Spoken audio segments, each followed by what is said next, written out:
Happy new ইয়ারের poster design করতে পারবেন খুবই সহজে, ফুল এইচডি কোয়ালিটি। সবাই অবাক হয়ে যাবে ভাই কিভাবে এরকম সুন্দর পোস্টার ডিজাইন করলি। তো আপনার কোনো কাজ নাই ভাই, আপনি একটা ফটো জাস্ট এআইতে আপলোড করবেন, সেখান থেকে কিন্তু সে অনেকগুলো পোস্টার ডিজাইন করে জাস্ট আপনার সামনে শো করবে। আপনি সেখান থেকে জাস্ট বেছে নেবেন যেটা আপনার ভালো লাগে। আমি তো এরকম টেকনিক্যাল ভিডিও পাওয়ার জন্য অবশ্যই আমাদের পেজটি ফলো করবেন। সর্বপ্রথম আপনারা একটা ব্রাউজার ওপেন করবেন, তারপর এখান থেকে উইগো ক্যাপ লিখে সার্চ করে দিবেন। তারপর এখানে প্রথমে যে ওয়েবসাইটটা আছে এখানে একটা ক্লিক করে দিবেন। এখান থেকে দেখতে পাচ্ছেন সার্চ বার আছে, সার্চ বার একটা ট্যাপ করবেন, এখানে এআই ভি লিখে সার্চ করে দিবেন। এখানে টাইটেলের উপর একটা ক্লিক দিবেন, নিচের দিকে এসে এআই ফটো এডিটিং এর উপর একটা ক্লিক দিবেন। এখান থেকে এই অ্যাপ্লিকেশনটি ডাউনলোড করবেন, আমার ডাউনলোড করে আছে, আমি এখন ওপেন করব। এখান থেকে আপনার একটা ফটো সিলেক্ট করতে হবে। আপনি এখানে ভিউ ওয়ালে ক্লিক করলে গ্যালারিতে নিয়ে যাবে, সেখান থেকে একটা সুন্দর করে একটা ফটো সিলেক্ট করবেন। তারপর এখান থেকে দেখুন অ্যাডজাস্ট অপশন আছে নিচের দিকে, এখানে সিলেক্ট করবেন। তারপর এখান থেকে ক্রপ অপশন করে জাস্ট আপনার ফটোটাকে অ্যাডজাস্ট করে নেবেন, অর্থাৎ ক্রপ করে সুন্দর করে সাইজ করে নেবেন।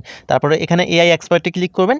এখান থেকে দেখতে পাচ্ছেন এখানে ডিসক্রাইব, অর্থাৎ আপনার যে কন্টেন্টটা, অর্থাৎ আপনি ব্যানারটা তৈরি করতেছেন এটা কি সম্পর্কে তৈরি করতেছেন সেটা এখানে লিখে দিতে হবে। তো আপনার ইচ্ছা মতো আপনি তৈরি করতে পারবেন, যা যা লিখে দেবেন সেই অনুযায়ী কিন্তু তৈরি করে দিবে। আমি এখানে একটা লিখলাম, এটাও আপনারা লিখে দিতে পারেন। লিখে দেওয়ার পর আপনারা অ্যালোতে ক্লিক করবেন, জেনারেটে ক্লিক করে দেবেন নিচের দিকে। তাহলে কিন্তু জাস্ট 100% লোড নেবে। লোড নেওয়ার পর সুন্দর সুন্দর 3 থেকে 4টা ব্যানার তৈরি করে দেবে, সেখান থেকে আপনি যে কোনো একটা নিতে পারেন।